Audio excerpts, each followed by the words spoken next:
இந்த நாள் இனிய நாளாய் அமையட்டும். 1/3/2026 ஞாயிற்றுக்கிழமை.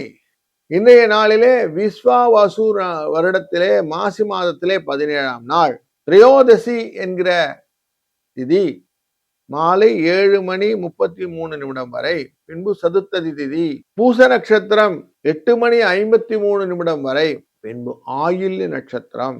இந்த பூச நட்சத்திரத்தினாலே பூராட நட்சத்திரக்காரர்களுக்கு சந்திராஷ்டம எஃபெக்ட் உண்டு. சூரியனின் கதிர் நியர்பை இருக்கிறதுனாலே இந்த நாளும் கரிநாளாக கருதப்படும். இந்த நாளிலே திரையோதசி திதி இருப்பதனாலே பிரதோஷம் அப்படிங்கிறதும், இந்த ஞாயிற்றுக்கிழமை பிரதோஷம் வந்தா மிருத்யுஞ்ச பிரதோஷம்னு பேர்.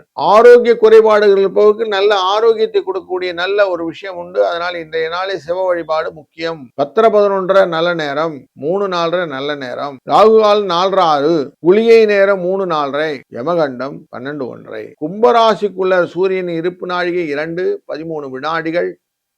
6:28க்கு சூரியன் உதயம்.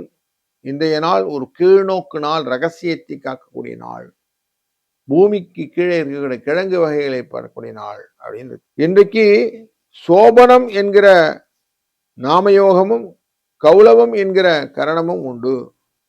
பூமி வாங்கிறது, விவாகம் செய்யறது போன்ற காரியங்கள் எல்லாம் செய்யலாம். ஆரோக்கிய சம்பந்தப்பட்ட காரியங்கள் செய்வது நல்லது. கௌலவம் அப்படிங்கிற இந்த காலத்திலே வண்டி வாங்குறங்கள் வாங்குவது, சகல சுபகாரியங்கள் செய்வது, மந்திர காரியங்கள்லாம் செய்தா இன்னைக்கு நல்ல சித்தியாகும். திரையோதசி என்பது விலகு காலம் நிலைக்கக்கூடிய காரியங்கள், முக்கியமாக வாகன பயிற்சிகள், எழுதுதல் போன்ற விஷயங்கள் எல்லாம் இன்னைக்கு செய்யலாம். பூச நட்சத்திரம் என்கிற நட்சத்திரத்திலே சீமந்தம் செய்வது நல்லது, வாஸ்து பயில்வது நல்லது, வியாதியஸ்தருக்கு குளிப்பது நல்லது, வெளிநாடு செல்வதற்கான டாக்குமெண்ட்ஸ் கொடுக்கிறது நல்லது. மகர ராசி அன்பர்களே, பயமில்லாம இன்னைக்கு இருக்க முடியுமா அப்படின்னா அங்கதான் கொஸ்டினே வருது. உங்க ராசிநாதனான பூச நட்சத்திரத்துல தான் இன்னைக்கு சந்திர பகவான் போய் உட்கார்றாரு. உங்க ராசிநாதன் 3ஆம் இடத்துல இருக்கிறாரு. உங்க ராசி 2ஆம் இடத்துல பெட்டாலியன் ஆஃப் கிரகங்கள் சேருகிறது. இப்ப இன்னைக்கு என்ன நடக்கும் அப்படிங்கிற ஒரு பெரிய கொஸ்டினோட தான் இன்னைக்கு டே ஸ்டார்ட் ஆகும்.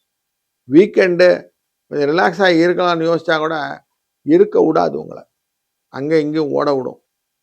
அப்போ என்ன காரியம் செய்யறோம், எதுக்காக செய்யறோம் அப்படின்னு புரிதல் இல்லாத காரியங்கள்லாம் நிறைய எண்ட் ரிசல்ட் என்ன ஆக போறதுன்னு மனசுல ஒரு கேள்வி, தொடர் கேள்வியாக இருக்கும் அப்படிங்கிறது தான் இந்த டே.